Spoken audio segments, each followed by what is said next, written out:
tuning in to the online broadcast network, AFTERBUZZ TV. Over 20 million weekly downloads in over 150 countries, and your number one source for after-show entertainment.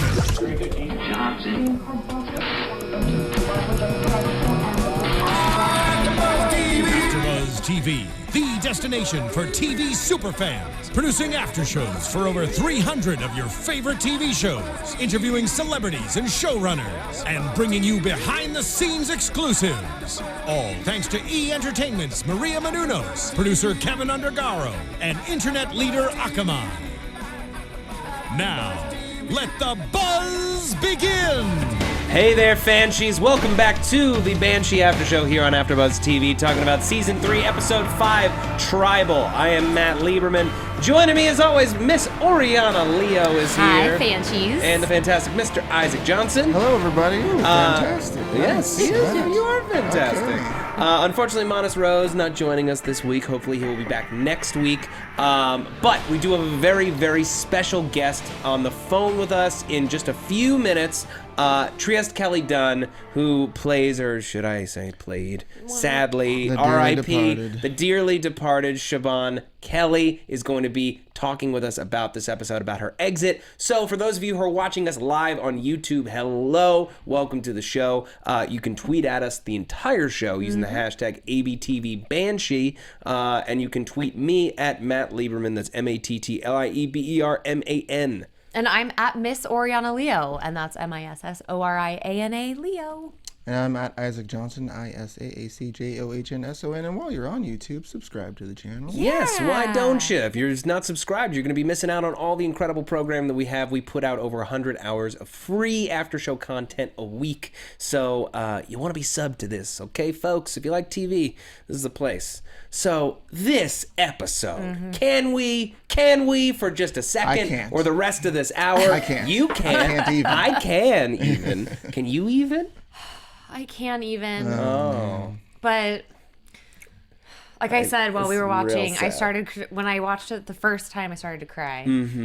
As soon as Hood shares his real name, because I knew it was going to happen, and I just I know, that's like the ultimate sign of trust and we love. knew she was marked at that point. Really, really great episode. Really delivered. They set up an awesome promise at the end of last episode with the guns ablazing there, and they delivered us an amazing bottle episode. Die Hard-esque sort of thing. Sometimes you can be, not necessarily with Banshee, but I can be sort of like, oh man, they're setting this up to be really big. It's gonna have to really deliver, and it really did. I'm trying to remember who I was talking to. I think I was talking to Jonathan Tropper when we went to that press day, and I talked about Banshee bottle episodes and how there's one a season, and he was like, what? Which one was the bottle episode? I'm like, episode 5, where they're stuck in the thing. He's like, most bottle episodes don't cost that much money.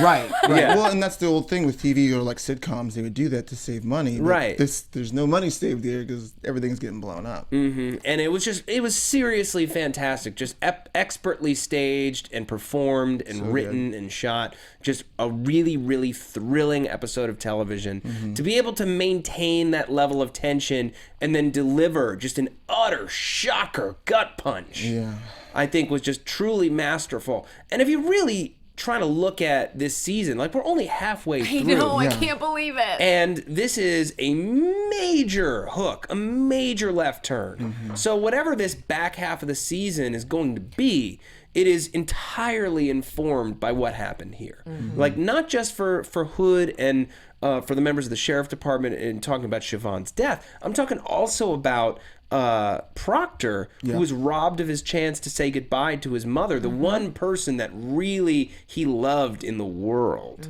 And that's going to change him too. Yeah, it's going to create a common enemy for him and Hood.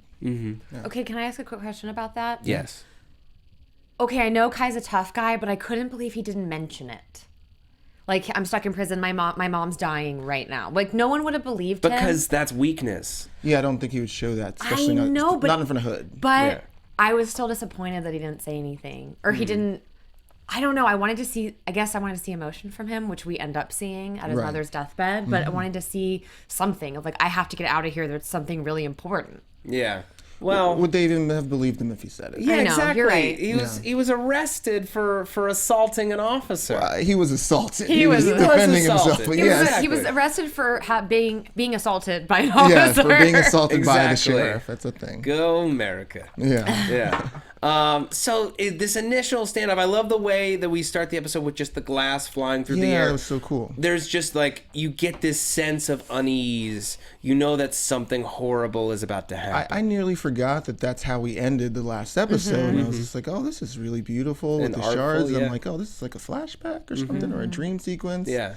And then like, oh wait, no, that's because it's about to go down. His life is shattering Yeah. into pieces. It's true, and it's crazy because they set it up so simply. Like, I feel like there must have been some fans who, like, as soon as we saw the glass and then the two of them sitting outside talking, that they knew that she was going to die, but I just didn't see it. I couldn't imagine them doing it until it was done. Yeah. I watched it with my hubby, and he called it right away. That was exactly what happened. He goes, "Oh, she's gonna die," and I went, "No." He said, "No, for sure." Mm-hmm. And I didn't see that. Fans, For sure. did you guys see that coming? Yeah, tweet well, us. someone else on this panel predicted that. Who else? Not gonna.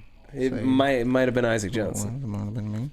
Mrs. Thank you. Johnson. Thank you. Mrs. Johnson is a very Right lucky off lady my to have shoulder. someone so smart at home. Yeah, no, well, having the truth revealed to her and having her be, like Job makes the distinction that she's a real cop versus a fake cop. Mm-hmm. I think we as fans, if she keeps his secret for a long time, we would mistrust her, and her character's too strong and too principled to keep that like for the entire run of like more seasons. You think that this reversal of her character to sacrifice her morals and her how she feels about her job, her honesty. Yeah, I don't Yeah. think that if she to keep his secret because she has feelings for him does her character a disservice. So I think that they talked about running away, I guess would be the other option. Can't see her Right. doing that. But since she is a real cop and a good cop, even though they're all sort of compromised, I sort of saw that as a sign that like, oh man, that kind of marks her as someone who could leave. I didn't want that to be true when I said it last week either. I was hoping it wasn't, but that's just kind of where I went. Sure. Well, here let's put Siobhan on hold because she's going to be calling in about 10 minutes. Yep. Let's continue to talk about Proctor, Yeah. who is locked up at the top of this episode. His defense attorney Jackson, who's just such a weasel, won't stop whining and carrying on. And it's just sort of like, dude, don't you get that we're in a bigger situation now? Yeah. Don't you get that you don't matter? Except if Kai has your balls in a vice and you do get out of this alive and you didn't stand up for him. That's true. I suppose so. I suppose so, but what were they even gonna Kai do? seemed getting annoyed with him. Yeah, what were they gonna do? He's like, well, I mean, other than get him out of the jail cell, but like, do they know that they can trust him at this point? They're not letting him out of there. Well, Hood's the only one who knows when and how to trust Kai Proctor. Well, they're cut from the same cloth. Right. I mean, we get to see them side by side shooting the bad guys. Of like, they're both badasses. They're just on different sides. Yeah, Kai takes the moment to remind him as Hood is briefly considering Chayton's proposal. Yeah, he was seriously considering it. Too. Yeah, because, I mean, there's a lot of people in that building that he does not want to get killed. And frankly, he doesn't care if Kai gets killed. Hey, I was about to kill him yesterday. yeah. Or earlier today, even. I was going to kill him. Yeah, it was probably an hour ago. Yeah. And, these two red bones, I could always scoop them back up later. Billy Raven, we'll talk about that in a second. Right. But yeah, Kai takes a moment to remember him. There was a moment not too long ago where I totally saved your bacon, dude. Yeah, well, the enemy of my enemy is my friend. And Hood knows that. Kai knows that. So, they're playing into each other's wheelhouses. There. Yeah, well, when Kai gets free... Yeah. It's interesting watching Kai's evolution this season. I know we had Adam Targaman and we had Lonnie in, and I'm trying to remember who mentioned that this season is in many ways about change and what it was Adam. Yeah. And especially what it's doing to Kai, because Kai looks at Allison being choked out by this red bone, and he could have just walked away and maybe even gotten out without anyone noticing that he had gone. But instead turns back and takes care of business. Now, it could be that he's letting off a little steam against that red bone, but it is something that he wouldn't have done a while ago. I like to think that especially to an enemy. Yeah, I like to think that it's a bit of a heroic moment. A lot of the characters got a chance to sort of play a small hero in this. Sure, everyone. I think everyone got a just, hero. Yeah, just about every good character anyway. But good or bad, we get to see that dichotomy in character. That you know, the bad guy doing the right thing, and so on and so forth. Right. No one is simple or one-shaded in this show. Right. And just to those of you saying that, how is that different from when he saved Sheriff Hood? In Sheriff Hood, he saw a bargaining chip and someone that he could work with, someone he was still trying to win over as sheriff of the town so that he could continue to conduct his business. He has nothing to gain personally from saving Allison. He has everything to lose by saving Allison. Absolutely. She's personally trying to put him away. Yeah, they're trying to put him away. Yeah. So when he finally leaves and Sheriff Hood gives him the opportunity to go, and he's like, I love this moment where he's like, if I don't make it, stay the F away from Rebecca. Yeah. Well, just to remind us of like, before Shaban, before Hood really fell in love or whatever, I mean, he was sticking it to all the hotties in town. That's true. Yeah. And also his personal favorite special niece. That special kind of special niece that you just gross. Get real special with. No, you stop it, Kai. Yeah. So meanwhile, Emily is taking care of Kai's mother in her final moments, and she says, you know, I could have saved you. I could have saved us both. I had a specific thought about that when she's talking about, like, you know, she mistakes Emily for Kai, but when she's saying she could have saved them, she could have saved them both, like, she's possibly talking about some sort of like domestic abuse from his father, because we don't know much about his dad. Well, I mean, you look at that guy and his attitude. I think that's not out of the question. At all. I think that's that's probably very, very probable. Right. I think that it's entirely possible that it wasn't just emotional or spiritual abuse, but also physical abuse. Definitely verbal. Yeah. Well, there's got to be a reason why he abandoned his entire life. And it's not just because he wanted to become a criminal. No one wants to become a criminal unless they are robbed of something. Yeah, well, same sort of thing. I mean, we'll get into it later, but the same thing with Bunker. The story that Bunker tells about abuse and wanting power and finding a way to get that power, even if it's, you know, not, or if it's misguided. Yeah. I had a thought about Emily because we have been talking about how she likes a fixer-upper, but it made me realize that she takes care of the dying. She loves a lost cause. Yeah. And I feel like Brock was her fixer-upper and ended up being a lost cause. Kai is just another lost cause. He's the ultimate lost cause. And so that kind of put things in perspective for me, that she is a masochist. But then again, okay. But then again, is he a lost cause though? Because we are seeing changes, and the Kai that we see weep over his dead mother's body great scene. It's a phenomenal scene, a phenomenal performance, but it's not a Kai that I ever would have expected, even at the death of his mother. But it depends on your perspective, because Allison, remember, it tells Bunker people don't change, period. And then there's the perspective that people do change, and so I think it depends what side of the fence you're on. Yeah, or they evolve, I guess, like Shaban says. Yeah, Shaban says that. Yeah, it's also like you see him coming back to, you know, his mother is given like the Lord's Prayer there in the Pennsylvania Dutch, and then you have him giving a prayer at the end there too as he's, you know, cradling her. Probably, I'm guessing like some sort of prayer he said as a boy or something like that, because it seemed like it was a recited sort of thing. First of all, I want to say how great that parallel that you made between him and Bunker that's cool. is. That's stellar. I also want to just briefly mention when Rebecca gets to see Mother, and she has this vision. Yeah, I was gonna say, is it a hallucination? Because you kept going back and forth between her talking and her laying there. I think it's definitely a hallucination. It's either a hallucination or she wants to see her dead for saying these things. It's like one or the other. Oh, I don't and think I feel I like, didn't see No, I don't think but that. I feel like Occam's razor. It was a vision. It's a vision, but I think that.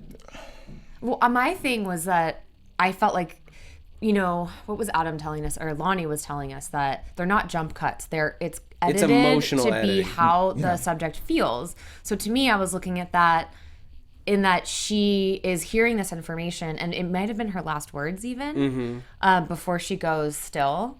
And so for Rebecca to be processing all of this at the same time is so shocking and and that she tearing was her still apart. processing it after Yeah. she had already Stopped talking and was still and was most I think likely that dead. actually is probably the most the most accurate read. Lonnie, Greg, Adam, let us know. Yeah. So yeah, she tells her, I know what you're doing. Get out of this house. Well, what does she say specifically? Yeah, what does she say specifically? Something like it's not too late. Go out on your, It's make your own way. unnatural. Make your own way. But she also says it's unnatural. Well, doesn't That- I she think that was tell- last That episode was where she last said that. episode. Okay. She says it's not too late, find your own way. Mm-hmm. Which isn't something that would have been suggested in their Amish culture. But now she sees what's going on. She knows. Well, yeah, and also I think she's recognizing that there are some flaws. Like in accepting her own flaws and how she treated her son, she's recognizing the flaws in her own culture. Mm-hmm. And also, I'm worried about how Rebecca is going to take that advice if she takes it, because at this point, what does she know? This is all she knows. She knows Amish culture, and she knows what she thinks she knows of her uncle's business. I can't see her like going and getting a job somewhere. No. So what does that does that even mean to someone like her? Right. Especially someone who all of the types of love that she understands are sexualized. Yeah. And she's now so desensitized to violence. I feel like wherever she goes, she's going to be a nightmare. Yeah. It's too late. It's too little too late. Go your own way. Like, you've never seen anyone do that except for your uncle, and this is all you know. What do you think, Isaac? I don't know. I was gonna make a lame joke about working at Hot Dog on the Stick, but I decided not to. But now I've said it. Now you've said it. All right, folks, really quickly, I'm just going to quickly mention iTunes. You know, the best way to support AfterBuzz TV is to go to iTunes, rate and review the shows that you listen to or that you watch on YouTube. It is quick. It is easy. It doesn't cost you a single solitary dime. Not a single dime? Not a single dime. Not even a grief. penny. Not even a hay penny. A hay penny being half a penny. Okay. Yeah.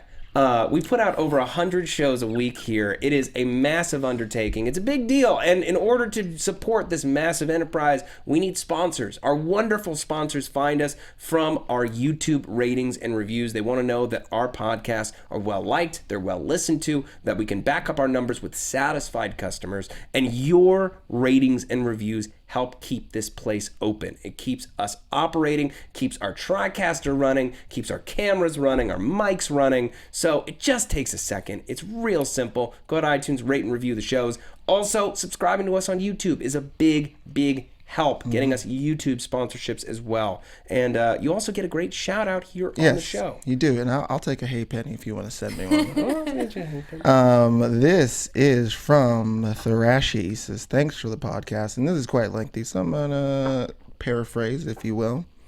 But he says, I'm a big fan of the After Show Network. Very thankful for Kevin and Maria who put this together. We're also thankful for that. He loves Matt. Says that you do a great job. He's followed you from a few thank you other very much. podcasts. He also liked my question to Matt Rauch. Matt Rauch? Rauch. Wow, why did I forget how to say that all of a sudden? And he's very impressed with how many guests we get on the show. If there was someone to thank for getting all these guests on our show. Yeah, someone maybe like Oriana Leo Hi. here. Someone like Oriana. Who's been organizing You're with HBO welcome. PR. Yes, she's been very, she's on top of it. Thank you, guys. I appreciate it. Yes, absolutely. Yes. And thank you to Tharashi for a wonderful review. Yes, sir. Yes. Okay. Is it now time? it is almost time. I think we are getting Trieste on the phone. Do we have Trieste? Hi. Hey, Trieste, how are you? Good, how are you? I'm doing very well. I got Oriana and Isaac here with me. Hi. Hello. Awesome. Welcome back. Thank you. Thanks for having me. Yeah, it was a pleasure talking to you last year. I'm so glad that we got you now because, oh my God, this episode, Trieste. I know. Oh, how are you doing? How are you Are feeling? you okay? How's your I've neck? had a lot longer. I've had a lot longer to digest the whole thing. Oh, of course. I feel like I've known for a while, but of course it you find out and then you shoot it and then you watch it. So it does sort of reopen the wound a little bit. But Right. of course it's sad, but it's Banshee. Everybody's gonna die one day. It's true. One day Yeah. soon. Yeah. Have you just been did you just get like a flurry of text messages and emails on Friday night? I did, but mostly what I was really surprised about and just really touched was the Twitter response. Like I I've never experienced any. It was just so much love for the character, and I just thought, oh my God, it made me, I was just, it was just really touching. It was really sweet. Yeah, absolutely. I think that's a testament to how well you play the character. I had a question, because it's always interesting to find out how you early on that you're going to die on the show. How did the news come to you, or how did they break it to you? Well, it was really early, I've sort of known this information for over a year. Oh wow! Oh my gosh! So I found out about it, kind of quickly after season 2 wrapped. So that would have been the fall of 2013. Wow. Yeah, so because they plan the things way ahead. It's Right. not like, I've heard of stories where on network TV shows people don't know till like the episode or 2 before. And it was my situation anyway. And of course, obviously people are dying all the time on Banshee. That's true. For at least with me, this was part of the season, and they knew like what was going to happen and how Chayton was going to do it. And so I had a lot of time. I had more time. Yeah. Can you talk about sort of Siobhan's arc this season up until her untimely end, like your performance last episode when you found out about Hood's past and confronting him about it and having to deal with it? What was it like shooting that episode? Are you referring to episode like 3 and 4? Episode 4. Yeah, where you find The out. car cry is my favorite. Yeah. Right. What's so funny? I think something didn't work with my DVR because I only saw half of that episode. Oh no! Oh no! I watch it. I know, because I was like, wait, didn't we shoot more scenes? And I only saw one scene. But that episode was interesting. I don't know. It was.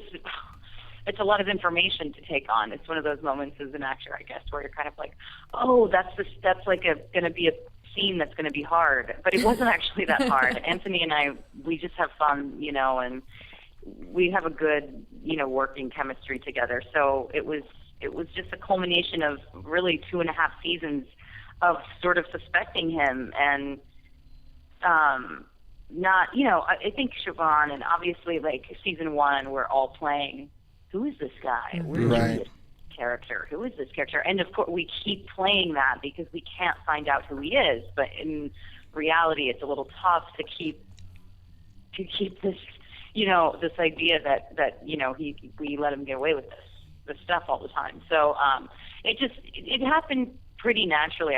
We liked the scene, and of course you put a gun in my hand and like things sort of happen. Yeah, things just sort of come alive. Man, I'm so bummed out that your character is gone. Your romance with Hood was one of my favorite elements of the show. Yeah. And I legitimately, until the very last second, I did not believe that the show was really going to pull the trigger. Oh, that's very sweet. Thank you. Yeah. I'm so glad. Like, I'm glad that, it is good. Like, that they set that up. I mean, that's very clear in the, he doesn't have much to look forward to. Right. So then something comes along that's good. A good guy comes along, and so yeah, it is always, I guess, extra sad when a good guy dies. 100%. Good guys. Trieste, I think you might have retweeted or favorited one of my tweets, which was I had been kind of not on team Siobhan and Lucas. I felt like I really wanted Carrie to win. But yeah, well, they need to. That needs to happen. Right. But so to see Siobhan, to see your reaction to finding out, first of all, Lucas Hood's reaction to finding out that and then knowing the reactions that, first of all, that, like Matt said, the acting was tremendous, but I really believed both of you to the point that I, for that moment, was just kidding. Like, keep her alive. I can't deal with this. Like, really, your performance was so relatable, and it definitely swayed me to wishing that this didn't have to happen. Although, the other thing I would like to ask, I kind of feel like Sheriff Hood, he loves you now. He loves Siobhan more because he thinks he's going to lose her. Do you know what I mean? Like as soon as he finds out that she knows, then he realizes how incredibly in love with her. Does that sound correct to you?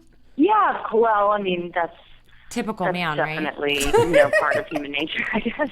As soon as your lady's pissed at you, you'll do whatever it takes. Yeah. I think that was probably what I was feeling before. Just for the record, both Matt and I were on Team Siobhan Lucas. Yes. From the beginning. From the beginning. Oh, yeah. I'm gonna ask you a question that I know you can't answer. What did he whisper to you when he was supposed to tell you his name? I can answer it, You can? and it's hilarious, actually. Anthony, so the scene cuts right after he whispers in my ear. You don't see my reaction. Right. But we shot a reaction, and the reaction was me unable to hold it together. I was laughing so hard, I couldn't keep a straight face. Even before he would whisper something in my ear, I would start laughing because I knew anything he said was going to be hilarious. And Right. so the thing that I remember, so he whispered a lot of things, but like at one point, this is what made me lose it every time. At one point, he just whispered, this is what he whispered. He goes, Gary. And he said it just like that, like in this weird, Gary. Well, I think that's actually his name, Antony's name for Hood, because when we interviewed him, I interviewed him recently, wish you'd been there, and I asked him, what is his name? And he said, well, to me, his name's Gary. Like just a regular old Gary. That's why we can't tell you, because it'll only be disappointing. Yeah, because it's just gonna be. Yeah, there's like, what name could he ever have that's like Romeo. It's like, yeah, he's Lucas. Like I can't see him as anything else. But he just, oh man, we had so much fun shooting this episode. I mean, it was actually hell, to be honest. Like for the most part, because after week 1, when you're in a confined space and there's 90 million things shooting at your head, and they keep throwing dust at you all day, and the light, like there's no light, there's no natural light, because it's supposed to look like the place is, it's nighttime. So it was really gnarly shooting it. It was just like, oh, are we still in this space with all this dust in our lungs? And like, but what happens is you just get so slap happy, and Anthony is hilarious. Like, oh man, like there were so many moments where we just were losing our minds. Like I couldn't keep a straight face. Like I had to look away. Like I was supposed to be looking at him in a scene, and I just knew if I like held his look too long, I would just start laughing. How long were you guys shooting this episode? It felt like a month, but it must have been this particular episode, because I'm thinking it was blocked with 6, but 6 must have been a shorter. It felt like 3 weeks. Okay. Oh wow. That's a lot of time weeks, to but be it in was probably more like 2.5. But we were definitely in the caddy. We were definitely in the caddy for over a week, and then we were in that basement. That basement for like a week or so. It's so glamorous. It felt very long. Can I ask you, even though Siobhan has passed on, will we see you in any form during the rest of the season in flashbacks or anything? Yes, you will. Okay. You will. There's a little, there's a flashback-ish type thing. Is it a new flashback? Is it something that's already been shot that we've seen before? Like, is it an origins? No, it's a different flashback. Okay. I mean, it's, gosh, am I allowed to say it? I'm allowed to say this, You're right? allowed to say it. Basically, there's a flashback sequence thing that's sort of a well, that's next episode. You'll see. I don't want to give it too much away, but it's basically just kind of like a what if. Yeah, don't give too much away. Greg watches this show. Okay. Oh yeah. So I don't want to get in trouble. I don't know how much you're allowed to give away, but Well, and then there's some Siobhan sort of what do you call it? Maybe hallucinations, maybe Siobhan hauntings. Ooh. There's some moments. That's exciting. That's exciting. I That's like that. kind of a big deal. What was it like shooting that fight scene, the final fight scene between you and one of the Red Bones with that machete? How long did that take to block? It was really fun. We had to do it twice, actually. I think the footage was lost. So Oh no! oh wow. the first time was more fun because it was like the main unit and everybody was there. And then the second time around, it was sort of like it was on a Saturday and we only had a couple hours, and so we just sort of brushed through it. But those times were great. I think the fight scenes are just fun. I mean, unless they're, I think if you had to do them as many, like Antony is always fighting. Right. So I think he's fairly exhausted. Like I look at him and I'm like, how is he even standing right now? But if you're doing, you know, 1 or 2 a season, like what I do, and they're pretty short and they're not nearly as like, I mean, his go on for like the length of an episode sometimes. So That's true. So if it's just like that was just short and fun and easy and I mean ridiculous. A machete. Come on, there's like AK-47s laying all over the ground and like I choose to get a machete. Right. I'm looking at that shelf. I'm like, is that a pistol next to the machete? You could grab a gun, girl. Yeah, but it was a so- bad move. She should have just gone to the basement. Lucas shouldn't have left her there. Totally. Oh God. But it was such a fun fight that all of us were kind of squealing like and rooting for you. And Yeah. it was such a fun. You cut his dick off. Yeah. Yeah. Oh, yeah. Okay. Good. Slicing your. I also like how personal it gets when you're right up next to him, stabbing him through the heart. There. That's so awesome. cool. Yeah, we liked it. Yeah, it was. Yeah, me and Matt. The actor's name is Matt, and he. We got so into it. He was so great to do that scene with because sometimes like it's just all about. It's like a dance. It's like a dance. Modern dance, like a violent modern dance. So it was he was great and was really a gamer and likes rehearsing and was practicing and was very gentle and it felt fun. It definitely felt fun. I think depending on who you're with can kind of make or break it. And then my double Jen just did all the hard stuff. Like when there's a little sequence where I get like thrown against the prison bars. Oh yeah, that's cool. She did that. Yeah. I mean, she did the fault, like, you know, she got really slammed. Yeah. No, that was a serious hit. Yeah, she got slammed. Yeah, they do the hard, I don't even, this sort of guts they have, the stunt people, I mean, it's insane the kind of stuff they do. So impressive. I mean, they just make us look like the biggest pussies in the world. So I have to ask, Sheriff Hood, why do you think he doesn't just shoot Chayton since we know he's a really good shot and he pleads with him for Siobhan's life? It doesn't seem characteristic for him. Yeah, I hadn't even thought of that honestly until I saw a lot of people. Yeah, great question. I guess in the script it says she dies. Yes. Like, But do you have a take on it? that's a great question. Maybe he's out of it. He's just taken one too many blows to the head. I hadn't thought of that. Or, Chayton, he doesn't know what Chayton's going to do. And maybe, true. Who knows? I mean, I can't answer that question. Yeah, well, we do have What him. do you guys we have think? him stumbling around quite a bit in this episode and sort of like having some foggy moments. So maybe he's not quite as clear. But also, like, I mean, I just his relationship with Siobhan is just that. We were talking about how he has something to lose here, and he's never really had a true shot at happiness after being in prison for like 15 years. And he came back to hope to find Anna, but that didn't work out because she's already moved on. And this is, to me, his chance at real happiness, and it looks like he has it with her. Yeah. And I feel like he should have taken the shot. I feel like he didn't feel like he could risk losing her. That's and what also, I mean, God forbid if he missed or, God forbid he hits him right in the brain and his muscles contract and still snap her neck. Lucas doesn't miss. That man is so strong. You don't know what's going to happen to his maybe body. sort of similar to killing a grizzly bear. Like it takes like 9 rounds to even just slow them down. Probably. So he's mythical. He's mythical. Yeah. Yeah, He is. He's just like this mythical giant. Yeah, he said the he was best. he said he was a Great. god episodes ago. He's a god. Yeah. So, Trieste, while we have you, I want to know, you told us last year that all the girls, I think, got a house together while you were shooting. And you also told us that I think Matt Servito is an incredible drinking buddy. Yeah. Is there anything else from set this season that you want to share with us that might be fun? This season. Or any just like remaining Banshee memories, since this is your swan song, as it were. Can you confirm what Ivana told me, that you guys like to eat fried pickles after fight scenes?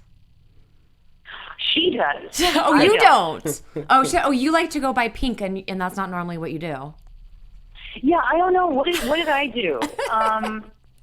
No, you definitely like eat something. I feel like she's like super into the pickles, so I remember her saying that all the time. Like she would eat fried pickle. I think because it's potassium. You know, Okay. But it's more like, what do we do? I don't know. After this episode, like after episode 5, honestly, I would just go home every night immediately. Like I would not do. I was so tired. I just wouldn't. No drinking. Master Vito was like, I never want to look at you again. Time today. We were just like, I went home, took a shower. I used one of those Medi pots to get all the black carnage out of my nose. And then just like woke up clean, went to set, and then they threw dust all over my face again. So that episode wasn't a real drinking buddy type of episode. But, God, we have so many fun times. We go to Wilmington. We went to Wilmington, and we had a great time, actually. This is more of season 2 what we did, but one of our producers from season 1, Stephanie Lang, who produces Veep and Eastbound and Down, was producing the last season of Eastbound and Down in Wilmington. So we all went down there. She invited us for the 4th of July. Lily, Ivana, me, some other people. We went down, stayed in Wilmington on the beach for 4th of July, and basically the Eastbound and Down group just throws the biggest parties. Like Danny McBride got like a booze cruise together. We all went on this booze cruise. They got Patron tequila to sponsor it. Oh my God! Basically got really drunk and like danced. And Tim Heidegger was there. I mean, it was just funny. Like these people were. It was such a different vibe because we're all doing all this like bloody, violent, intense stuff, and you know they're like working their asses off, but they're on a beach and they're having 4th of July barbecues and, you know, they're going boating and renting boats. And so that was really fun. Going to Wilmington, we always do that every year. That's a blast. Lily and Ivana lived together last year, which was exciting. Yeah. That was like that was like the sorority house. Everybody always ended up at their house, like after a party. Does anyone have any final questions? If not, I'm going to ask my last one, just because we're a little low on time. Go for it.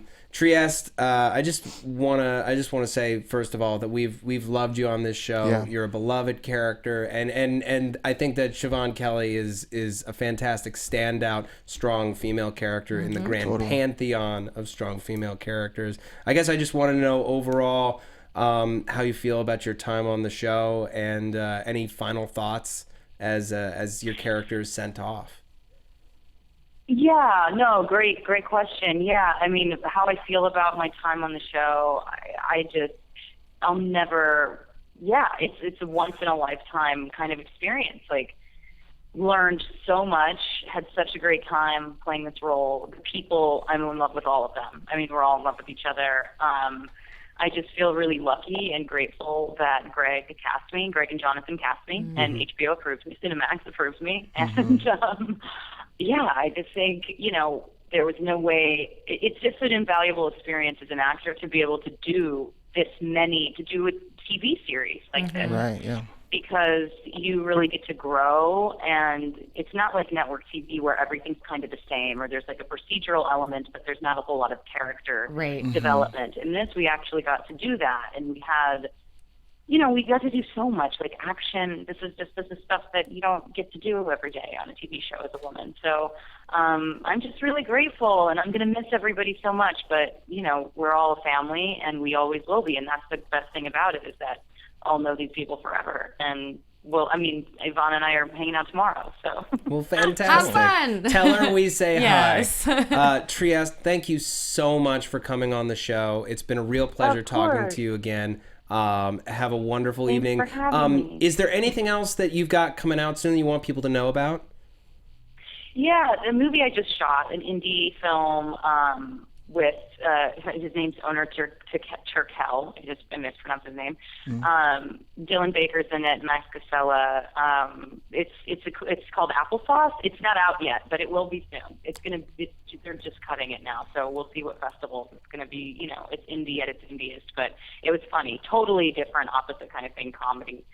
And then there's something else, but I don't want to talk about it yet because you don't want to jinx it. But I'll let you know. I'll keep you posted. Awesome. Well, good luck with that. And your Twitter handle for people who aren't already following you. Oh, Trieste Dunn. Okay. Well, thank you so much for joining us, and we'll see you around. You. Thanks, Trieste. Thanks, Thank you so much. Okay. She was wonderful. Yes, as usual. She's a lovely person. And I'm looking at her glamorous picture over there. I know. I'm We like, got this glamour shot up on the screen here. And she's talking about dust and dirt, and I'm thinking, well, And I'm like, oh, okay. looks pretty I wish I good. had I know. T-zones. Yeah. So we've only got a couple of minutes, and I want to spend them talking about Kurt Bunker before we go into predictions. I know we're crazy low on time, but we get that incredible scene where he talks about his origin and how, like Allison asked the question, how can a person have so much hate that they put it on their body? And it's not even about hate. It's just he wanted some kind of family and some kind of power, and he found them and followed it until he realized, I don't like this. So I had two things to say about that. One was I'm so curious as to what it was that made him change, because you don't go that deep down the rabbit hole and make a U-turn without it being something major. True. And the other thing was that Bunker and Allison are both victims of violence, and they've gone down very separate paths, but they're now intersecting. And here she is blowing people away with Can I just, guns. Matt wants to talk about them intersecting. Matt really wants them to intersect. Can I just say I'm shipping Bunker and Allison, and I know it won't happen. Stop it. But they have chemistry, damn it. They do not. They do. She considered it. After his monologue, she considered it. No, she didn't consider it because she shut him down right away and says that's no excuse. Yeah. And he said, I know. He said, I know, which I like that because that's a really great character. I will say that he's the best, most attractive Nazi I've ever seen. I'll let you be the judge on that. There's also like a cool when she asks him that, like what fills a person with hate that they want to literally paint it on their body. And then you have Chayton standing outside with all that hate and painted on his body. That's another great point, another great parallel. Yeah. Can we talk about Billy Raven, though? Real quick. Because I'm really mad. Billy, what is wrong with you? Billy Raven, you idiot. You deserve to get hit with that arrow, boy. I was so angry because I understand Isaac and I were arguing about this. Well, we're lovingly arguing. Debating. That to me, it was cowardly that he wanted to go out there and like blood for blood. If you want to sacrifice yourself, you do it, but not at the expense of everybody else. Not at the expense of your safety. Of your own, everyone's personal safety. Have somebody else ready to put that cabinet back. And as an officer, like, you're supposed to support each other. You saved Siobhan's life. Like, I know he was clouded, obviously, but he put everyone else in danger. But then I also realized he's not Hood, and Hood would have just walked right out and said, here I am. He didn't have the courage. I just felt like... Yeah, I don't see it as cowardly. I see it as I do see it. He's trying to sacrifice himself. He knows the whole blood for blood thing. He knows the stuff with the tribe. He did kill his brother, and I think that he wants to sacrifice himself for everyone else's benefit. I don't think he did it in a smart way. Yeah. Because it obviously put him in danger and the others in danger. Right. And he must have been in denial about the reality, because he, like I was saying, that was suicide. He was going to die. He knew he was going to die. I agree with elements of both of your arguments, but I do have to side with Isaac. I don't find it cowardly. I do think that he should have talked to somebody else before he decided for everyone, what the plan of attack was going to be, because he's not in charge. Sheriff Hood's in charge. Exactly. But I also think, because this show takes character development very, very seriously, I think he's very much going to learn from this experience. Another person has to die for him to learn. Well, exactly. It's like, Siobhan Kelly, on some level, that death is on him a little bit. It is on him. Yeah. It's on him in both counts. A little bit. In both counts, that's what I'm saying. But Hood does rile him up. I mean, that was hilarious when he tells him to F off or whatever. But, like, he told him he was going to make him suffer. Yes, he does. So while he didn't have to kill Siobhan, he promised him that he would make him suffer, and that did make him suffer. Yeah. All right. Unfortunately, we have to go to predictions now. We are out of time.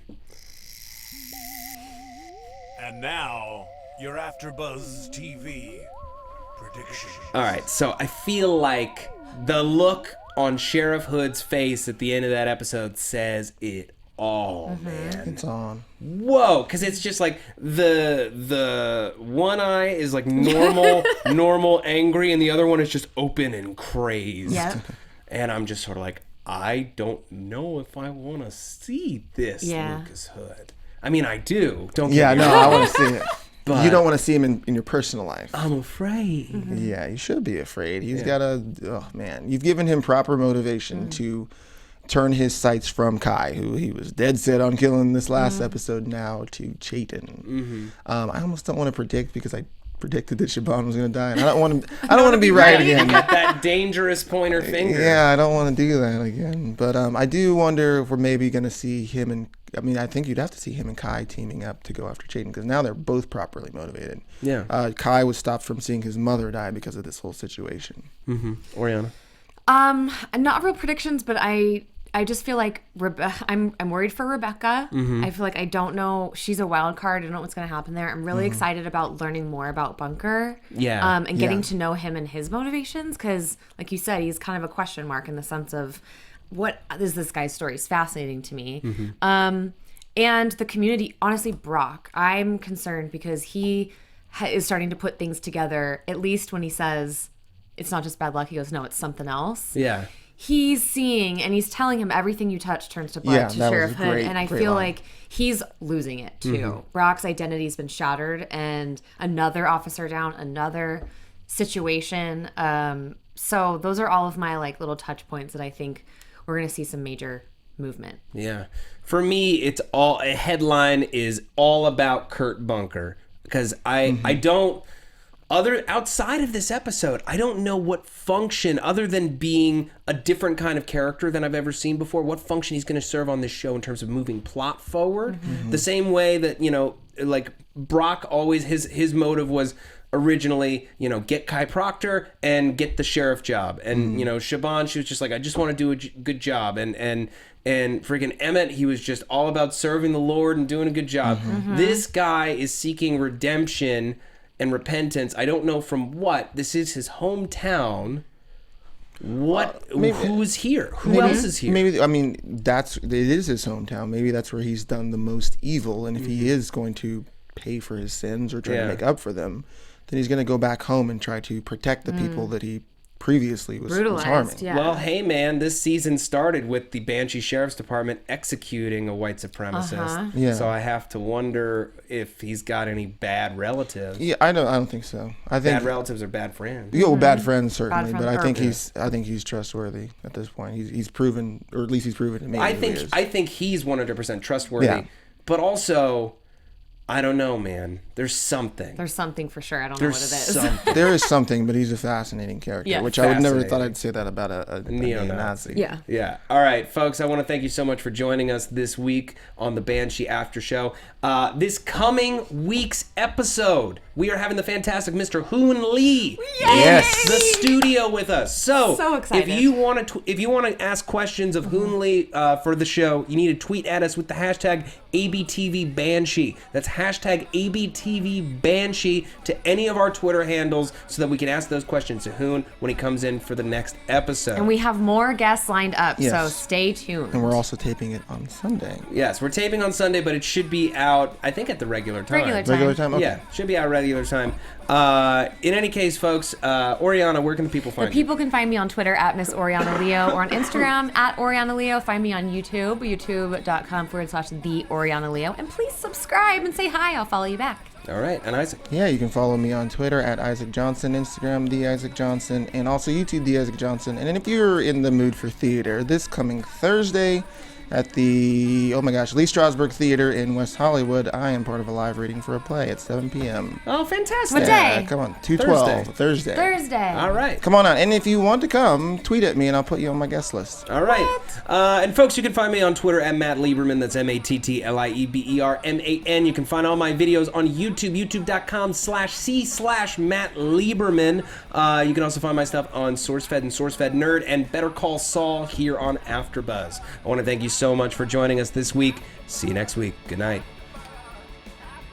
From executive producers Maria Menounos, Kevin Undergaro, Phil Svitek, and the entire AfterBuzz TV staff, we would like to thank you for listening to the AfterBuzz TV network. To watch or listen to other after shows and post comments or questions, be sure to visit AfterBuzzTV.com. I'm Sir Richard Wentworth, and this has been a presentation of AFTERBUZZ TV. Banshees rule! The views expressed herein are those of the hosts only and do not necessarily reflect the views of AFTERBUZZ TV or its owners or principals.